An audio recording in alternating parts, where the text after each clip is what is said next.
Selamat datang di Flip Classroom Indonesia bersama Kak Roni dengan materi bangun ruang sisi datar yaitu LIMAS.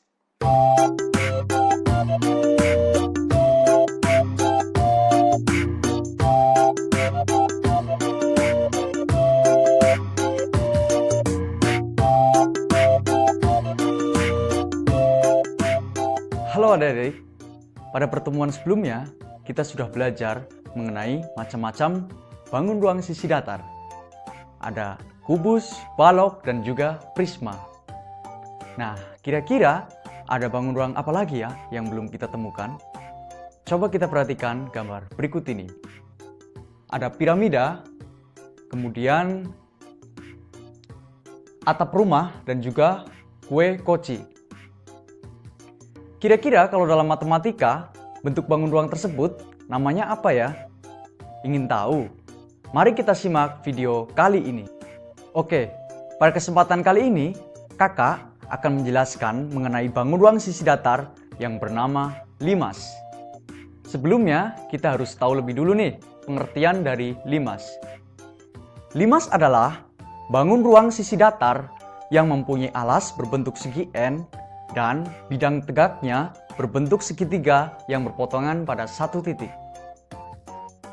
Nah, kita bisa membuat gambar atau bentuk LIMAS dari pengertian yang tadi.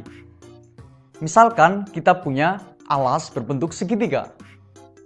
Dari alas tersebut kemudian kita tentukan satu titik potongnya tepat di atas alas tersebut. Kemudian kita tarik garis lurus dari titik tersebut ke titik sudut yang ada pada segitiga. Dari situ terbentuklah bangun ruang sisi datar yang diberi nama LIMAS. Karena mempunyai alas berbentuk segitiga, maka kita sebut LIMAS segitiga. Selain jenis-jenis LIMAS, ada juga nih unsur-unsur dari LIMAS.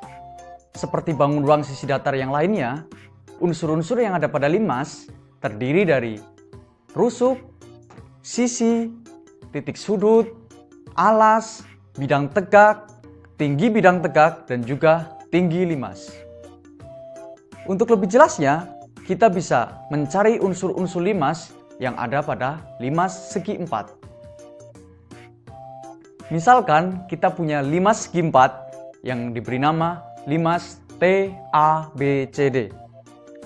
Dari LIMAS tersebut, kita bisa mencari sisi LIMAS tersebut.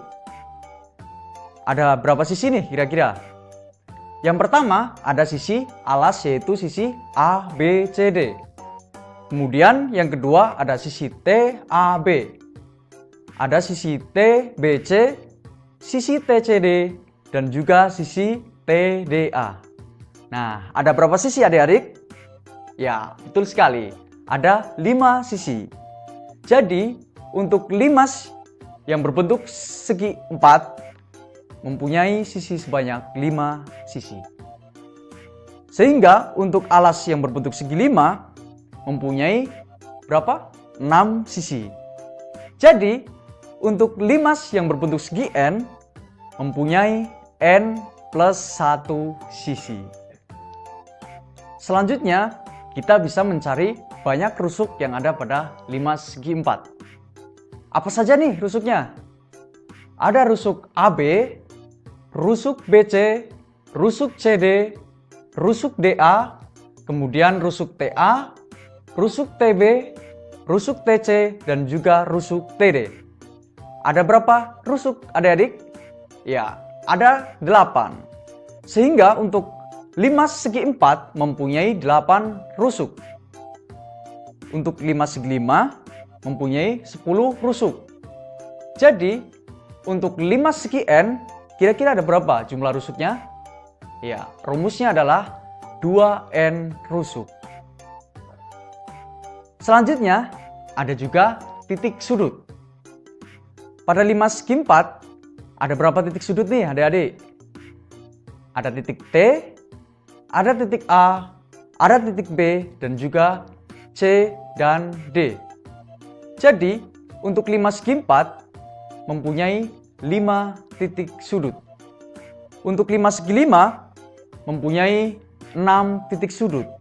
Sehingga untuk 5 segi n, banyaknya titik sudut adalah n plus 1. Oke adik-adik, sekarang kita kembali melihat gambar 5T ABCD. Kira-kira mana nih yang menjadi alas dari 5 tersebut?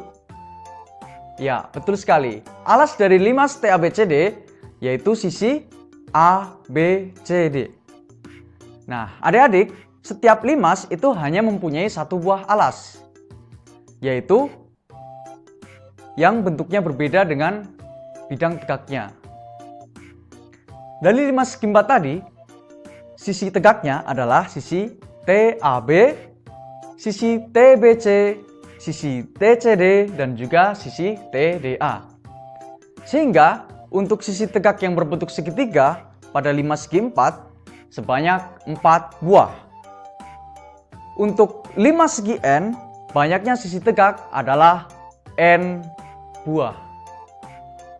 Kemudian ada juga namanya tinggi sisi tegak.